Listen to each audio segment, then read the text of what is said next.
ಹೋಗ್ತೀವಿ ನಾವು ಹೆಂಗೆ ಏನಂತೀರ ನೀವು ಅಖಂಡ ಭಾರತದ ಸ್ವಪ್ನವನ್ನ ನಾವು ಕಾಣ್ತಾ ಇದೀವಿ.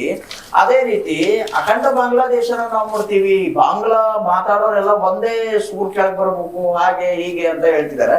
ಸರ್, ಇದು ನಿಜಕ್ಕೂ ಆಗಬಹುದಾ? ತಿರುಕನ ಕನಸು ಅವರದ್ದು, ತಿರುಕನ ಕನಸು. ಬಾಂಗ್ಲಾ ಎಷ್ಟಿದೆ? ಇವತ್ತಿನ ಪ್ರಧಾನಮಂತ್ರಿ ಅವರು ಮನಸ್ಸು ಮಾಡಿದ್ರೆ ಒಂದು ದಿವಸದಲ್ಲಿ ಬಾಂಗ್ಲಾ ಅಂತ್ಯ ಮಾಡಬಹುದು. ಅವ್ರು ಏನೇ ವಿಚಾರ ಮಾಡ್ತಾ ಇದ್ದಾರೆ ಅಂತ ಗೊತ್ತಾಗ್ತಾ ಇಲ್ಲ.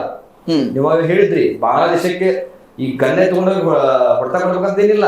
ಇನ್ನು ಕೆಲವೊಂದು ಹಾದಿಗಳಿವೆ ಹೇಳ್ತೀನಿ ನಾನು, ಯಾವ ರೀತಿ ಅವ್ರಿಗೆ ನಾವು ಹೊಡೆತ ಕೊಡ್ಬೇಕು ಹೇಳ್ತೀನಿ. ಅದು ಚಿಕನ್ ನೆಕ್ ಏನ ಸಿಲಿಗುರಿ ಕಾರಿಡಾರ್ ಅಂತೆಲ್ಲೂ ಕರಿತೀವಿ. ಕೇವಲ 22ರಿಂದ 25 ಕಿಲೋಮೀಟರ್ ಬಿಡ್ತದ. ಅದನ್ನ ಕಬ್ಜಾ ತಗೊಂಡ್ರ ತಮ್ಮ ಕನಸು ಏನಿರ್ತದ, ನಮ್ಮ ಶತ್ರು ರಾಷ್ಟ್ರ ಪಾಕಿಸ್ತಾನ ಆಗಿರ್ಬೋದು, ಅದೇ ರೀತಿ ಪಕ್ಕದ ಚೀನಾ ಇರ್ಬೋದು. ಅದರ ಕಾರಣ ಇವು ನಮ್ಮ ಏನ್ 7 ಸಿಸ್ಟರ್ಸ್ ಅಂತ ನಾವು 7 ಸಪ್ತ ರಾಜ್ಯಗಳನ್ನ ಕೇಳ್ತೀವಿ. ಆಸಾಂ, ಮೇಘಾಲಯ ಇದನ್ನೆಲ್ಲ ಇವ್ರ ಕಬ್ಜಾ ಮಾಡಿ ಇದನ್ನ ಕಟ್ ಮಾಡಿದ್ರೆ ಅವ್ನು 7 ರಾಷ್ಟ್ರಗಳನ್ನ 7 ರಾಜ್ಯಗಳನ್ನ ಅವರು ಇತ್ತೀಚೆಗೆ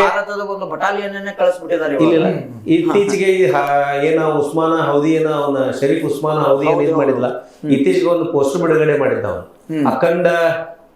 ಅಖಂಡ ಬಾಂಗ್ಲಾದೇಶ ಅಂತ ಪೋಸ್ಟರ್ ಬಿಡುಗಡೆ ಮಾಡಿ ಇವನು ಸಹ ಪಶ್ಚಿಮ ಬಂಗಾಳ, ನಮ್ಮ ಭಾರತದ ಪಶ್ಚಿಮ ಬಂಗಾಳ ಸರ್ ಒಂದು ಮಜಾಕ್ ಏನಪ್ಪಾ ಅಂತಂದ್ರೆ ಇದ್ರೊಳಗಡೆ ಇದನ್ನೆಲ್ಲಾ ಹೇಳೋರು ಅಖಂಡ ಬಾಂಗ್ಲಾದೇಶನ ಕಟ್ತೀವಿ, ಅದನ್ನ ಮಾಡ್ತೀವಿ, ಇದನ್ ಮಾಡ್ತೀವಿ ಅಂತ ಹೇಳೋರು ಈ ರಿಕ್ಷಾದಲ್ಲಿ ಅಡ್ಡಾಡ್ತಾರೆ. ಸರ್, ಇದೊಂದು ಸ್ವಲ್ಪ ಒಂದು ಹಾಸ್ಯಾಸ್ಪದ ಸ್ವಲ್ಪ ಹಾಸ್ಯಾಸ್ಪದ. ಈಗ ಅವ್ರಿಗೆ ಫೆಬ್ರವರಿಯಲ್ಲಿ ಚುನಾವಣೆಗಳು ನಡೀತಾ ಇದ್ದಾವೆ. ಆದ್ರೆ ಅಲ್ಲಿ ನಾವು ನೋಡ್ಬೇಕು, ಮಾನಸಿಕ ಸ್ಥಿತಿಗಳನ್ನು ನೋಡ್ಬೇಕು. ಅಲ್ಲಿ ಏನಾಗಿದೆ, ಒಂದು ಅತಂತ್ರ ಸ್ಥಿತಿ, ಆರ್ಥಿಕವಾಗಿ ಅತಂತ್ರ ಪರಿಸ್ಥಿತಿ ನಿರ್ಮಾಣ ಐತೆ, ನಿರುದ್ಯೋಗದ ಸಮಸ್ಯೆನೂ ಅದ, ಬೆಲೆ ಏರಿಕೆನೂ ಅದ. ಇವನ್ನೆಲ್ಲ ಸಮಸ್ಯೆಗಳನ್ನ ಆರ್ಥಿಕ ಪ್ರಗತಿ ಮಂದಗತಿಯಲ್ಲಿ ಇದೆ. ಇವನ್ನೆಲ್ಲ ಸಮಸ್ಯೆನ ಇದು ಮಾಡ್ಕೊಲಿಕ್ಕೆ ಅವರು ಪಾಕಿಸ್ತಾನ ಮತ್ತು ಚೀನಾ ಹಸ್ತಕ್ಷೇಪ ಪಡಿಸಿಕೊಂಡು ಈ ಗಲಭೆಗಳನ್ನ ಸೃಷ್ಟಿಸಿ ಮಾಡ್ಲಿಕ್ಕೆ, ಅದರಲ್ಲಿ ಇದೇನು ನೀವು ಹೇಳಿದ್ರು ಚಿಕನ್ ನೆಕ್ ಅನ್ನ, ಇದ್ರ ಬಗ್ಗೆ ಅವರು ಪಾಕಿಸ್ತಾನ ಮತ್ತು ಚೀನಾಕ್ಕೆ ಅನುಕೂಲ ಮಾಡ್ಲಿಕ್ಕೆ ಕೊಡ್ಲಿಕ್ಕೆ ಈ ಜಮಾಯತ್ ಇಸ್ಲಾಮಿ ಹಿಂದ್ ಅಂತ ಏನಿಲ್ಲ, ಇಂಥ ತೀವ್ರವಾದಿ ಸಂಘಟನೆಗಳ ಕೈ ಜೋಡಿಸಿ ದೇಶದಲ್ಲಿ ಅತಂತ್ರ ಪರಿಸ್ಥಿತಿಗಳನ್ನ ಹಿಂಗೆ ಮುಂದೆ ಇಟ್ಕೊಂಡು ಹೋದ್ರೆ ಅವರು ಗುರಿ ಸಾಧನೆ ಮಾಡ್ಲಿಕ್ಕೆ ಅನುಕೂಲ ಆಗ್ತದ ಅನ್ನೋದ ಆ ಕೆಲವೊಂದು ಮುಸ್ಲಿಂ ಉಗ್ರವಾದಿಗಳ ಒಂದು ಕುತಂತ್ರ. ಅವರು ಇದೇನು ಇವು ಆಗುವ ಹತ್ಯೆಗಳನ್ನ ನೋಡಿದ್ರೆ ಸಡನ್ ಪ್ರೊವೊಕೇಶನ್ ಏನಲ್ಲ, ಏನೋ ಒಂದು ನಮ್ಮ ನಾಯಕನ ಹತ್ಯೆ ಆಗದ ಆ ಕಾರಣಕ್ಕಾಗಿ ನಾವು ದನಿಗೆ ಎದ್ದು ಅನ್ನೋದಲ್ಲ. ಅಲ್ಲಿ ದಂಗೆಗಳನ್ನ ನೋಡಿದ್ರೆ ಇದು ವ್ಯವಸ್ಥಿತವಾಗಿ ಪಿತೂರಿ. ಯಾಕಂದ್ರೆ ಕೆಲವು ಅವರೇ ಹೇಳುವಂತೆ ಅವೇನ ಫೈಜಲ್ ಕರೀಂ ಮಸೂದ್ ಅನ್ನುವ ತನ್ನ ಗೆಳತಿ ಮರಿಯಾ ಅನ್ನುವಾಗೆ ಸ್ವಲ್ಪ ದಿವಸದಿಂದ ಒಂದು ರೆಸಾರ್ಟ್ದಲ್ಲಿ ಹೇಳಿದ್ದಂತ ಈ ವ್ಯಕ್ತಿಯನ್ನ ಹೌದಿಯ ಫೋಟೋವನ್ನ ತೋರಿಸಿ ಇವನ ಏನೋ ಜೊತೆ ಘಟನೆ ನಡೆಯುತ್ತದ, ಇದು ದೊಡ್ಡ ಪ್ರಮಾಣದಲ್ಲಿ ಘಟನೆ ಆಗ್ತದ ನಮ್ಮಲ್ಲಿ ಬಾಂಗ್ಲಾದಲ್ಲಿ ಅಂತ ಹೇಳಿದ್ದನ್ನ ಆಕೆ ಸಹ ಅಲ್ಲಿ ಬಾಂಗ್ಲಾದ ಇಂಟೆಲಿಜೆನ್ಸ್ ಜೊತೆ ತನ್ನ ವಿಚಾರನ ನನ್ನ ಸಹಚರಾದ ಫೈಜಲ್ ಕರೀಮನು ಹಂಚಿಕೊಂಡಿದ್ದ ಅಂತ ಹೇಳಿಕೆ ಕೊಟ್ಟಿದ್ದಾಳ. ಇದನ್ನೆಲ್ಲ ನೋಡಿದ್ರೆ ಇದಕ್ಕೊಂದು ದೊಡ್ಡ ಪಿತೂರಿನೇ ಅದ. ಆ ಪಿತೂರಿಯನ್ನ ಇದನ್ ಮಾಡ್ಬೇಕು. ಸರಿ, ಬಾಂಗ್ಲಾದೇಶದಲ್ಲಿರುವಂತಹ ಹಿಂದೂಗಳ ಬೆನ್ನಿಗೆ ನಿಲ್ಲುವವರು ಯಾರಿವಾಗ? ಮೂಲ ಪ್ರಶ್ನೆ ಇರೋದು ಇಲ್ಲಿ. ನೋಡಿ, ಜಗತ್ತಿನ ಅಲ್ಲಿ ಈ ಮುಸಲ್ಮಾನರಿಗೆ ಇರುವಂತಹ ದೇಶ 54 ರಾಷ್ಟ್ರ ಇವೆ ಅವರಿಗೆ, ಮತ್ತೆ ಕ್ರಿಶ್ಚಿಯನ್ರಿಗೆ 152 ರಾಷ್ಟ್ರ ಇವೆ. ಹಿಂದೂಗಳಿಗೆ ಇರೋದು ಒಂದೇ ರಾಷ್ಟ್ರ, ಅದು ಭಾರತ. ಇವಾಗ ನಾವೇ ನಿಂತ್ಕೋಬೇಕಲ್ಲ, ಮತ್ತೆ ಇವಾಗ ನಾವು ಚುನಾಯಿತ ಇಲ್ಲ, ಅದು ಬೇರೆ. ಇವಾಗ ಸನಾತನ ಹಿಂದೂ ಧರ್ಮ ಅಂತಂದ್ರೆ ನಮ್ಮ ಭಾರತ ದೇಶ. ಇವತ್ತು ನಾವು ಚುನಾಯಿತ ಮಾಡಿದಂತ ವ್ಯಕ್ತಿ ಯಾರು? ಈ ದೇಶ ಧರ್ಮದ ಆದ ಮೇಲೆ ಮೋದಿ ಅವರನ್ನ ಅವ್ರು ನಿಂತ್ಕೋಬೇಕು. ಯಾಕೆ ಅಂತಂದ್ರೆ ನಾವು ಅಲ್ಲ ಸರ್, ಹಿಂದೂಗಳು ಒಂದೇ ಆಗಲ್ವಲ್ಲ, ಒಗ್ಗಟ್ಟಿಲ್ವಲ್ಲ ಹಿಂದೂಗಳಲ್ಲಿ. ನಾವು ಇದೀವಲ್ಲ, ಈ ಹಿಂದೂ ಅದಕ್ಕೆ ಇವಾಗ ಎಲ್ಲ ಕಡೆ ಮೈನಾರಿಟಿ ಆಗ್ತಿದಾರಲ್ಲ, ಅದೇ ಇರೋದು ಇವಾಗ ಪ್ರಶ್ನೆ. ಹಿಂದೂಗಳು ಯಾವತ್ತು ಮೈನಾರಿಟಿ ಈ ದೇಶದಲ್ಲಿ ಮೈನಾರಿಟಿ ಸಾಧ್ಯನೇ ಇಲ್ಲ. ಹಿಂದೂಗಳು ಜಾಗೃತಿ ಆಗ್ತಾ ಇಲ್ಲ. ಏನಕ್ಕೆ ಅಂತಂದ್ರೆ ಕುಂಭಕರ್ಣ ಸಮಾಜ, ನಮ್ಮ ಸಮಾಜ ಒಂದ್ಸಲ ಎದ್ರು ಅಂತ ಅನ್ಕೋರಿ. ಈ 500 ವರ್ಷದಿಂದ ಹಿಂದೆ ಕಟ್ಟಿದ್ರಲ್ಲ ಬಾಬಾ ಮಸೀದಿನ ಹಂಗ್ ಹೊಡಿತಾರೆ. ಅವ್ರು ಅನ್ಕೊಳ್ಳಿ ಯಾರನ್ನು ಕೊಲ್ಲಿ ಬಿಡ್ಲಿ ರೇಪ್ ಮಾಡ್ಲಿ ಮಲ್ಕೊಂಡ್ಬಿಡ್ತಾರೆ. ಇದೇ ನಮ್ಮ ದುರ್ದೈವ. ಎಷ್ಟು ಜಾಗೃತಿ ಮಾಡೋದು ಜಾಗೃತಿ ಆಗ್ತಾ ಇಲ್ಲ.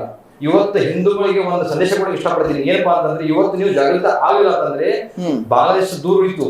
ಇದೇ ಪಶ್ಚಿಮ ಬಂಗಾಳದಲ್ಲಿ ಏನಾಯ್ತು, ಮನೆ ಎಷ್ಟೋ ಜನ ಹಿಂದೂ ಅಮಾಯಕರ ಮೇಲೆ ಅತ್ಯಾಚಾರ ಆಯ್ತು. ಅವಾಗ ಅವ್ರ ಬೆನ್ನಿ ನಿಂತ್ಕೊಂಡಿರ್ತಕ್ಕಂಥ ಸಂಘಟನೆ ಯಾವುದು? ವಿಶ್ವ ಹಿಂದೂ ಪರಿಷತ್ ಬಲಗಂಧಳ.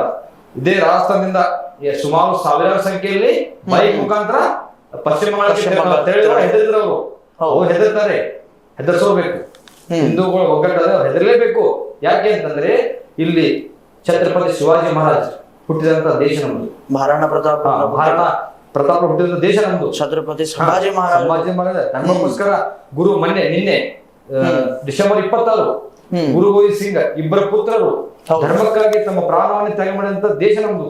ಅಲ್ಲಿ ಇಂಥ ಧರ್ಮದಾಗ ಹುಟ್ಟಿದವ್ರಿ. ಇನ್ನು ಯಾಕೆ ನಿಮ್ಗೆ ಅರ್ಥ ಆಗತ್ತಿಲ್ಲ ಹಿಂದೂಗಳಿಗೆ? ಅಲ್ಲಿ ಇವತ್ತು ದೀಪಕ್ ಚಂದ್ರ ದಾಸ್, ನಾಳೆ ನಾವು ಅಂತ ನೀವು ಯಾವತ್ತು ಅನ್ಕೋತಿರಲ್ಲ, ಅವತ್ತು ಹಿಂದೂಗಳು ಜಾಗೃತ ಆದಾಗ, ಇಲ್ಲಾಂದ್ರೆ ಜಾಗೃತ ಆದಾಗೆ ಅಲ್ಲ. ಸರ್, ಇದೊಂದು ಲೀಗಲ್ ಆಸ್ಪೆಕ್ಟ್ ಆಗಿ ಕೇಳ್ತಾ ಇದ್ದೀನಿ. ಇಂಟರ್ನ್ಯಾಷನಲ್ UN ಒಳಗಡೆ ನಾವು ಲೀಗಲ್ ಆಗಿ ಇಲ್ಲಿ ಏನಾದ್ರು ಬಡದಾಡ್ಬಹುದಾ? ವಿಶ್ವಸಂಸ್ಥೆಯ ಒಂದು ಕೆಲಸ ಇದೆ. ಯಾಕಂದ್ರೆ ಬಾಂಗ್ಲಾದೇಶ ಕೂಡ ವಿಶ್ವಸಂಸ್ಥೆಯ ಒಂದು ಸದಸ್ಯತ್ವ ರಾಷ್ಟ್ರ. ಆ ಸದಸ್ಯತ್ವ ರಾಷ್ಟ್ರದಲ್ಲಿ ಕೆಲವೊಂದು ಕಂಡೀಷನ್ಸ್ ಅದಾವ. ಅಲ್ಲಿ ಯಾವುದೇ ವ್ಯಕ್ತಿಗೆ ಅವನ ಧರ್ಮಕ್ಕೆ ಆಧಾರದ ಮೇಲೆ ಒಂದು ಅವನಿಗೆ ದೇಶದಲ್ಲಿ ಇರಲಿ ಅತಂತ್ರ ಆದ್ರೆ ವಿಶ್ವಸಂಸ್ಥೆ ಭಾಗವಹಿಸಲೇಬೇಕಾಗ್ತದ, ವಿಶ್ವಸಂಸ್ಥೆ ಎಚ್ಚರಿಕೆ ಕೊಡ್ಲೇಬೇಕಾಗ್ತದ. ಆದ್ರೂ ಕೂಡ ನಾವು ಇವತ್ತು ಹೇಳ್ತಾ ಇದ್ರಲ್ಲ, ವಿಶ್ವಸಂಸ್ಥೆಗೆ ಅವ್ರು ಮನವರಿಕೆ ಮಾಡಿಕೊಡ್ಲಿಕ್ಕೆ ಏನು ಹೊಂಟಿದಾರ ಅಂದ್ರ ಇದು ನಮ್ಮ ಈಗ ಮೊಹಮ್ಮದ್ ನಿಂದನೆ ಮಾಡಿದಾರ ಅಂತೇಳಿ ಮಾಡ್ಕೊಂಡು ಹೊಂಟಿದಾರ. ಇಂತ ಅವರು ವಿಶ್ವಸಂಸ್ಥೆಗೆ ಮನವರಿಕೆ ಆಗ್ಬೇಕಾಗ್ತದ್ರ. ಯಾಕಂದ್ರೆ ನಾ ಸ್ವಲ್ಪ ಹೇಳ್ಬೇಕಾದ್ರೆ ಅಟಲ್ ಬಿಹಾರಿ ವಾಜಪೇಯಿ ಅವರು ಪಾಕಿಸ್ತಾನದ ಮೇಲೆ ಯುದ್ಧ ಮಾಡಿದಾಗ, ಕಾರ್ಗಿಲ್ ಯುದ್ಧದಲ್ಲಿ ನಾವು ಮನಸ್ಸು ಮಾಡಿದ್ರಾಗ ಬಾರ್ಡರ್ ದಾಟಿ LOC ದಾಟಿ ನಾವು ಒಳಗೋಕ್ ಅವಾಗೂ ವಿಜಯ ಸಾಧಿಸಬಹುದಿತ್ತು. ಅಲ್ಲಿವರೆಗೂ ಕೂಡ ವಿಶ್ವಸಂಸ್ಥೆಗೆ ಮನವರಿಕೆ ಇದ್ರಿಕಿಲ್ಲ. ಭಾರತನ ಬೃಹತ್ವಾದ ಬಲಿಷ್ಠ ರಾಷ್ಟ್ರ ಪಾಕಿಸ್ತಾನಕ್ಕೆ ತೊಂದರೆ ಕೊಡ್ತದೈತೆ. ಅವತ್ತು ವಾಜಪೇಯಿ ಅವರು ತಗೊಂಡ ನಿರ್ಧಾರದ ವಿಶ್ವಸಂಸ್ಥೆಗೆ ಮನವರಿಕೆ ಆಯ್ತು. ಏನಂತಂದ್ರ ಭಾರತ ಖ್ಯಾತೆ ತೆಗೆದಿಲ್ಲ, ಖ್ಯಾತೆ ತೆಗೆದ ಯಾವುದು ಪಾಕಿಸ್ತಾನ ಅಂತೇಳಿ.